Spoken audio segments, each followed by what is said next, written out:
Sot është seanca 22 me radhë që deputetët e opozitës vinë këtu në kuvend, edhe nuk votojnë fare. Du t'ju rikujtoj që në proces është votimi i një komisioni ad hoc për administrimin e votës së fshet. Konform rregullorës së kuvendit, në 61.4 e kuvendit është propozuar votim i fshehur, i cili po ashtu është në linjë me aktgjykimin e gjykatës kushtetuese 190/14, ku shprehimisht thuhet që deputetët e kuvendit, përmes votës së hapur ose të fshehur, duke votuar për, duke abstenuar ose duke votuar kundër, por që nuk mund të ikën atij obligimi, duhet të zgjedhin, duhet të konstituojnë kuvendin. Dhe meqense se po vinë këtu shpesh herë dhe po deklarohen para jush, a mund t'i pyesni se ne po vim këtu, po votojmë. Këta ka 22 herë që vinë këtu edhe nuk votojnë fare. Çështja është pse po vinë kur nuk votojnë fare. Sepse është hera 22 që deputetët e opozitës i ikin obligimeve kushtetuese, edhe në vetvete kjo paraqes shkelje të aktvendimit ose zakonit kushtetues të Republikës së Kosovës. Gjithashtu jemi hyrë në javën e 5, kur po ashtu nga opozita ka shku kërkesa në gjykatën kushtetuese për një kërkesë për aktgjykim të gjykatës kushtetuese në lidhje me votimin e fshehtë. Edhe jemi hyrë tash në javën e 5 dhe po presim këtë aktvendim. Ajo çfarë është e rëndësishme, e them me përgjegjësi plot, që qëllimi i bllokadës është qëllim në vetvete. Mjerisht deputetët e opozitës vinë këtu me qëllimin e vetëm, që të bllokojnë konstituimin e kuvendit me qëllim që të bllokohet formimi i qeverisë kurtit 3. Kështu nëse vështrojmë me kujdes zakonin kushtetues të Kosovës, dhe gjitha prerogativa që e rregullojnë përfshirë dhe rregullorja e kuvendit, seanca konstituive është e ndarë nga procesi i formimit të qeverisë.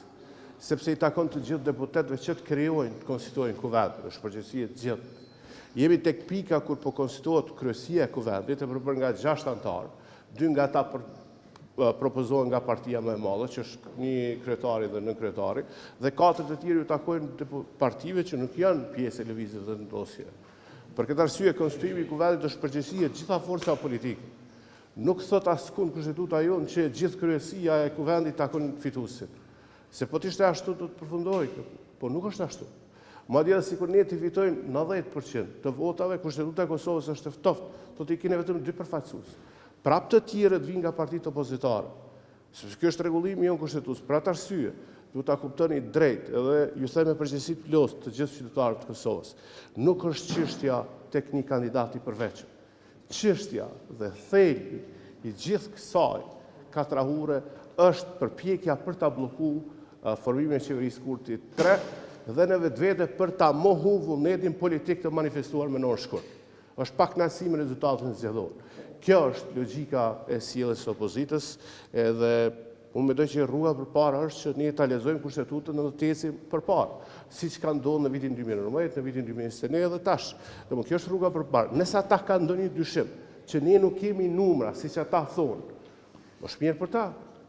Nëse konstituohet kuvend. E vërtetë është ne kemi propozuar kandidat, sikur nuk do të propozonim kandidat, ne do ishim bllokues, apo jo? Kemi propozuar kandidat. E dyta, na është thënë që duhet të provojmë të jemi më kreativ. E kemi ftuar që të votojmë në paketë gjithë kryesia e kuvendit. E treta, kemi propozuar votim të fshehtë, siç parashë rregullorja e kuvendit, edhe aktgjykimi i gjykatës kushtetuese, dhe e katërta ju kemi bërë thirrje, janë publike tashmë, për një marrëveshje politike. Çfarëdo që ka qenë në domenin tonë si partia fituese, ne kemi ndërmarrë. Pyetni ata si çfarë kanë ndërmarrë për ta konstituuar kuvendin, përpos votës vinë këtu në kuvend dhe nuk votojnë fare. Shikoj se që nga fillimi, kur ju më bë këto diskutime, të jap një pikpamje se si funksionon. Çdo herë që nga viti 2 pas aktgjykimit të gjykatës kushtetuese 190/14, i vitit 2014, çdo herë propozimi i partisë fituese ka shku, ose çështja në kuvend është zgjedhur, kuvendi është konstituar në momentin kur është votuar propozimi, sepse këto e parashë dhe Kushtetuta e Republikës Kosovës. Në 167.1 e Kushtetutës thotë që takon e drejta ekskluzive partisë fituese për ta propozuar kandidatën. Dhe kjo është qasja kushtetuese. Kërkesa për ta ndryshuar kandidatin është kërkesë politike. por nuk është kushtetuese, as ligjore. Është përpjekje për të interferuar në domenin dhe në drejtën ekskluzive që ka partia fituese. Nuk ka pas të çështje në vitin 2019, nuk ka pas të çështje në vitin 2023, duhet jeni të bindur që gjithë kjo çfarë po ndodh, gjitha këto arsyetimet kanë një qëllim të vetëm, siç e tha PDK javën e kaluar, më mirë tha të bllokohet kuvendi se sa të krijohet qeveria Kurti 3. Por po bjen ndesh me vetë fjalët e tyre. Kështu që ju lutem, nëse ata vërtet dojnë me luajt rolin e tyre kushtetues, rruga përpara është ashtu siç ka ndodhur në vitin 2019, ashtu siç ka ndodhur në vitin 2021, konstituohet kuvendi, ata takon të gjithëve deputetëve dhe në hapin e dytë i jepet konformitetit 85 të kushtetutës, mandatari dihet është i parë është nga partia fituese dhe pastaj aty hym në domenin kur hym në fazën kur duhet bën kompromise dhe koncesione dhe testohet drejt se kush ka sa ka vota. Kjo është rruga përpara, kjo është vetmja rrugë kushtetuese që e shep kushtetuta jote. Të gjitha këto propozime të tjera janë ose ambicie politike ose janë propozime jo kushtetuese. E marrëm edhe e shikojmë bashkërisht historinë politike të Kosovës për saktësi. Lëvizja Vetëvendosje në vitin 2019 kishte 26% dhe nuk kishim koalicione se marrëveshje politike në atë kohë. Me 25 dhjetor të vitit 2019 është zgjedh Glauq Konjufca, kryetari i kuvendit, ani pse s'kishim marrëveshje politike. Marrëveshja politike erdhi 2-3 muaj pas, se të kujtohet diku në shkurt ose në mars të vitit pasues. Dhe në atë kohë kemi pas 75 vota. Nëse i kujtohet, edhe nga deputetët e opozitës, për faktin që duke i lexuar gjykimin e gjykatës kushtetuese, është ditë nga gjitha forcat politike që kryekuvendari i takon partisë fituese. Dhe kjo është qasja konsistente që ne e kemi pas. Unë nuk do pajtohem me atë pyetje suggestive që gjithmonë kërkohet. Por e vërteta është që për ta zgjedhur këtë ngërç, ne kemi shkuar edhe tutje. Kemi bërë thirrje edhe për marrëveshje politike, ju e dini. Kemi kontaktu me forca politike opozitare, nuk kanë dashur as në takojnë, sepse blokada e kuvendit është qëllim vetveti dhe po veprojnë konform këtij qëllimi.